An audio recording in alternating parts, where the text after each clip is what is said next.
भागलपुर में पुलिस के सामने इन दिनों दोहरी चुनौती खड़ी है। एक सूखा नशा सप्लायर गैंग और दूसरा साइबर क्रिमिनल नेटवर्क। पुलिस दोनों गैंग को समाप्त करने का प्रयास कर रही है। वहीं एक कार्यक्रम के दौरान जिला में सक्रिय नेटवर्क के सवाल पर आईजी विवेक कुमार ने मीडिया से बातचीत में कहा कि शराबबंदी के बाद कुछ गिरोह ने अपना फोकस बदलकर युवाओं को निशाना बनाते हुए प्रतिबंधित नशीली पदार्थों की सप्लाई शुरू कर दी है। स्कूल, कॉलेज और शहरी इलाकों में नेटवर्क फैलाने की कोशिश हो रही है, जिसे तोड़ने के लिए विशेष अभियान चलाया जा रहा है। आईजी ने स्पष्ट किया कि सिर्फ छोटे सप्लायर नहीं बल्कि पूरी चेन को ध्वस्त करना लक्ष्य है। बैंक अकाउंट, कॉल डिटेल और डिजिटल ट्रांजैक्शन की जांच की जा रही है। आईजी विवेक कुमार के अनुसार ऑनलाइन फ्रॉड, ओटीपी ठगी और फर्जी कॉल सेंटर पर भी सख्ती बढ़ी है। कई गिरफ्तारियां हो चुकी है और पुलिस का अभियान जारी है। पुलिस मुख्यालय से लगातार इन समस्याओं का अनुश्रवण किया जा रहा है और सभी जिलों में इसके लिए विशेष टीमों का गठन भी किया गया है। अभी हाल फिलहाल में आपने देखा होगा भागलपुर में भी इस पर काफ़ी कड़ाई से कार्रवाई हुई है, कुछ गिरफ्तारियां भी हुई हैं, बरामदगी भी हुई हैं और जो इसमें इसके फॉरवर्ड और बैकवर्ड लिंकेजेस हैं उनको भी स्थापित करने का प्रयास किया जा रहा है कि सब मादक पदार्थ कहाँ से आ रहे हैं, इसके पीछे कौन गिरोह हैं और निकट भविष्य में उन सभी के विरुद्ध कड़ी कानूनी कार्रवाई की जाएगी। उनकी संपत्तियों को जब्त किया जाएगा कानून के प्रावधानों के अनुसार और उनको कड़ी से कड़ी सजा भी दिलाई जाएगी। साइबर क्राइम से संबंधित जितना कार्य अभी बिहार में हो रहा है वो आप सबके सामने है। हर एक ज़िले में साइबर थाना खुला है जिसके डीएसपी स्तर के पदाधिकारी इसको हेड कर रहे हैं। लगातार ट्रेनिंग प्रोग्राम चल रहे हैं और जो नित नए इसमें आयाम जुड़ रहे हैं उसके संबंध में पुलिस मुख्यालय के मार्गदर्शन में ट्रेनिंग्स प्रोग्राम हम लोगों के यहाँ पे लगातार हो रहे हैं और हमारे कर्मियों को ट्रेन किया जा रहा है इन चैलेंजेस को मीट करने के लिए और जितने भी इस तरह के साइबर अपराधी हैं उनके विरुद्ध कार्रवाई चल रही है। भागलपुर के मधुसूदनपुर थाना क्षेत्र अंतर्गत बेलखुरिया पंचायत के मनियारपुर गांव में शुक्रवार को मामूली विवाद ने हिंसक रूप ले लिया। दो पक्षों के बीच जमकर लाठी डंडे चले जिसमें दोनों ओर से करीब आधा दर्जन लोग घायल हो गए। एक पक्ष का आरोप है कि उनके नाश्ते की दुकान पर जबरन शराब पीने आए लोगों ने पैसे मांगने पर मारपीट की। वहीं दूसरे पक्ष ने पहले पर अवैध शराब एवं नशीले पदार्थों के कारोबार का आरोप लगाया। घटना के बाद इलाके में तनाव है। स्थानीय लोगों ने नियमित पुलिस गश्त की मांग की है।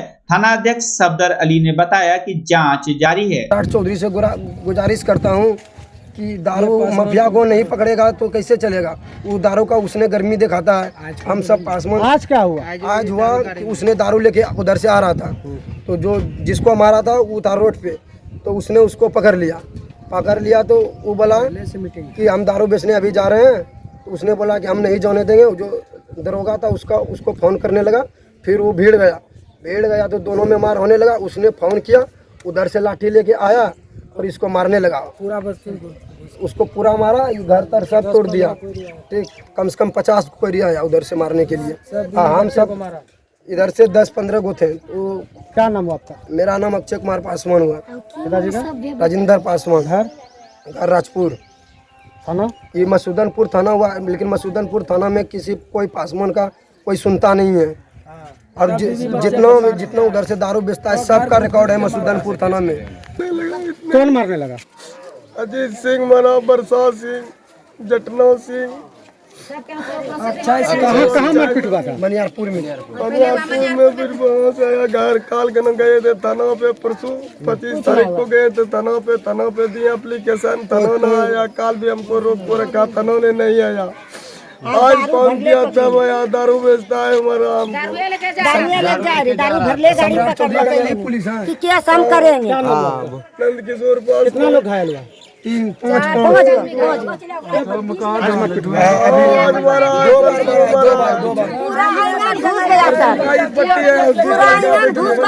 पत्थर बहुत चलाया।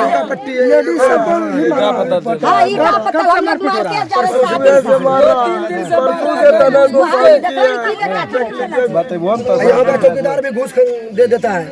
देखो कैसे कबूतरा आ रहा है, कबूतरा नहीं है। 3 दिन से घर घुस घुस के मार रहा है कोई नहीं।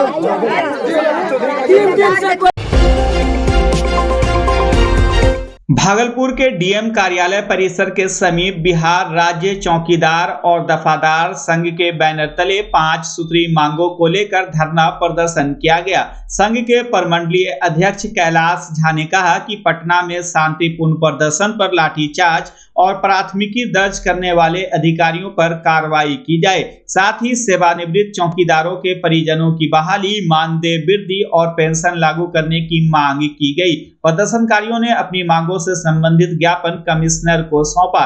धरना में अमरजीत कुमार, जितेंद्र पासवान, नरेश पासवान, बलराम पासवान, विनोद पासवान समेत दर्जनों चौकीदार और दफादार मौजूद रहे। हम लोगों का डिमांड है आज कि दिनांक 23/2/26 को अपनी मांगों के समर्थन में हम लोग पटना में प्रदर्शन किए थे। उक्त प्रदर्शन में शांतिपूर्ण प्रदर्शन में बेवजह पुलिस के द्वारा लाठीचार्ज करके मारपीट कर जख्मी किया गया है तथा कुछ चौकीदारों पर गांधी मैदान थाना और कोतवाली थाना पटना में कांड दर्ज किया गया है। तो उस संबंध में हम लोग सरकार से मांग करते हैं कि जो भी पुलिस पदाधिकारी इस तरह का हरकत किए हैं, मारपीट किए हैं, उनको अविलंब सजा दी जाए और जो कांड दर्ज कराया है उसको वापस लिया जाए। और अन्य मांगों के लिए जो हम लोगों का वर्षों से एसीपी नहीं मिला है या जो स्वैच्छिक सेवानिवृत्ति का आश्रितों का बहाली नहीं किया गया है उसको अविलंब की जाए। वेतनमान भी है? वेतन तो है ही, उसके साथ तो वेतन है ही। कितने सूत्री मांग आपको? 5 सूत्री मांग है। आज 5 सूत्री मांगों के लिए हम लोग ज्ञापन देंगे कमिश्नर साहब को। इसलिए धरना प्रदर्शन किया? हाँ, धरना प्रदर्शन किया। धरना प्रदर्शन। नाम बताइए अपना? कैलाश झा, प्रमंडलीय अध्यक्ष, भागलपुर। भागलपुर में युवक पर फायरिंग का मामला सामने आया है। बरारी थाना क्षेत्र निवासी सचिन कुमार ने औद्योगिक थाना में प्राथमिकी दर्ज कराई है। उनका आरोप है कि कुछ युवकों ने पहले मारपीट की और फिर अंधाधुंध फायरिंग कर दी। इस दौरान गोली का एक छर्रा उनकी आंख के नीचे लग गया, जिससे वे घायल हो गए। सचिन ने आरोप लगाया कि इलाके में अवैध शराब और हथियार तस्करी का विरोध करने पर हमला किया गया और जान से मारने की धमकी दी गई। उन्होंने किसी समझौते से इनकार करते हुए पुलिस से कार्रवाई की मांग की है। पुलिस ने केस दर्ज कर जांच शुरू कर दी है। घटना हुआ था यही कि सर कि देखिए वो गलत काम करता है, ठीक ना, दारू बारूद होता है, हथियार गोली का मतलब सप्लाई उप्लाई करता है। तो वो बोला हमको करने के लिए, ठीक ना, तो हम बोले मेरा घर का गार्जियन मेरा टाइट है, हमको ये सब नहीं करने देगा। तो वो डायरेक्ट बोला नहीं करेगा तो तुम मारेंगे। तो बस वो पीगा करके था तो तुम नहीं करेगा। तो पहले 3-4 आदमी को मतलब 3-4 को छोटा छोटा लड़का रखता था, तो मतलब दारू वारू सब चीज ढुलवाता था उसने। तो वो लोग उससे भी मारपीट किया, उसका कोई काम उम नहीं करने लगा। वो हमको पकड़ लिया, ठीक ना, हमको पकड़ लिया, उसी में वो मारपीट मतलब करना स्टार्ट कर दिया, ठीक ना। तो बोला कि तुम कर लोगे, तुमको हिम्मत है, ये है वो है, न किसी से सोचते हो आगे पीछे। मतलब तुमको प्रलोभन दे रहा था कि जबरदस्ती बोल रहा था कि तुमको कारोबार हमारे साथ करना होगा। और वो गलत काम करता है। वो गलत काम करता है। कहाँ घर है उसका? मेरा घर है, ठीक ना। क्या नाम है उसका? सुनील मंडल। तुम कौन? तुम्हारा नाम क्या है? मेरा नाम सचिन कुमार। पिताजी का नाम? सचिन उर्फ सिरचंद कुमार मेरा नाम है, ठीक है। हाँ। पिताजी का सुग्रीव शर्मा। तुम्हारा भी घर मेरा चकी है। हाँ, ये घर के बगल का है? हाँ, घर का मतलब थोड़ा हाँ बगल का ही है। ये क्रिमिनल है? क्रिमिनल है सर। और पहले भी इस पर केस हो चुका था? पहले भी केस 4-5 साल जेल काट के आया है। तुम इसका सूचना पुलिस को दिए थे? हाँ, तो पुलिस आई यहाँ? पहले भी इस पे केस किए थे, ठीक ना। पहले भी इसका बॉन्ड भराया था कि इसके घर से मतलब कुछ नहीं होगा, फिर भी ऐसे ही कर रहा है। तो तुम पुलिस को सूचना दिए कि यहाँ को मारने के लिए यहाँ भी आया है? हाँ, यहाँ पे भी मतलब वो आया धमकाने उमकाने के लिए, ठीक ना। तो हम सूचना दिए, आया यहाँ पे सब चीज मतलब रहा, फिर डायरेक्ट हम बोले जैसे मतलब उतरेगा गाड़ी पर हम पकड़ लेंगे। अच्छा, ये 0 माइल थाना की पुलिस थी? हाँ, 0 माइल की। तुमको गोली चलाया तो कहाँ पे लगा था? गोली चलाया सर में अंधाधुंध, मतलब हम भागते भागते मतलब किए, ठीक ना। हमको लगा तो हाँ छीटा लगा होगा? हाँ, छीटा लगा था सर, आँख के पास। हाँ, आँख के पास लगा था सर।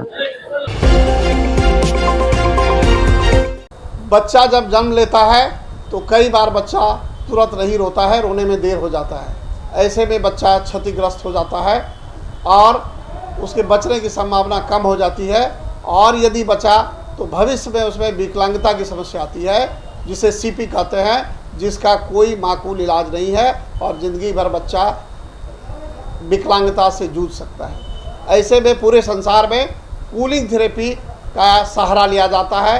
जन्म से ठीक 6 घंटा के अंदर यदि उसको कूलिंग थेरेपी दिया जाए तो उससे उसका सीपी की समस्या कम होती है और बचने की भी संभावना बढ़ती है।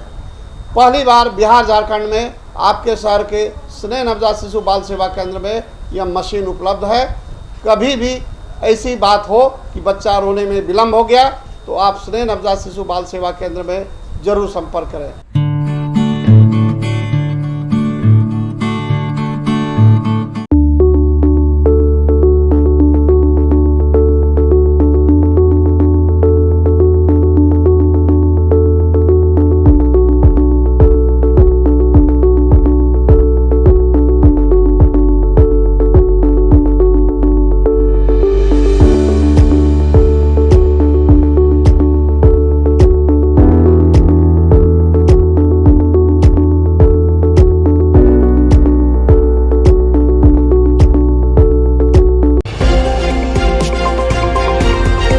बिहार कृषि विश्वविद्यालय सबौर ने मंदिरों में अर्पित पुष्प अपशिष्ट से प्राकृतिक और त्वचा अनुकूल गुलाल तैयार कर अभिनव पहल की है। कुलपति डॉक्टर D.R. सिंह के नेतृत्व में गॉड टू गॉड थीम पर बने इस गुलाल को पुनः मंदिरों को समर्पित किया जा रहा है। रसायन मुक्त यह गुलाल गेंदा, गुलाब, मोगरा, अपराजिता एवं पलाश जैसे फूलों से तैयार होता है और 3 वर्ष तक सुरक्षित रहता है। पुष्प विज्ञान विभाग की डॉक्टर दीप्ति सिंह वर्ष 2023 से फ्लावर प्रोसेसिंग लैब में 10 से अधिक रंग विकसित कर चुकी हैं। विश्वविद्यालय सूखे पुष्पों से सजावटी उत्पाद भी बना रहा है, जिसे पर्यावरण संरक्षण और स्वरोजगार को बढ़ावा मिल रहा है।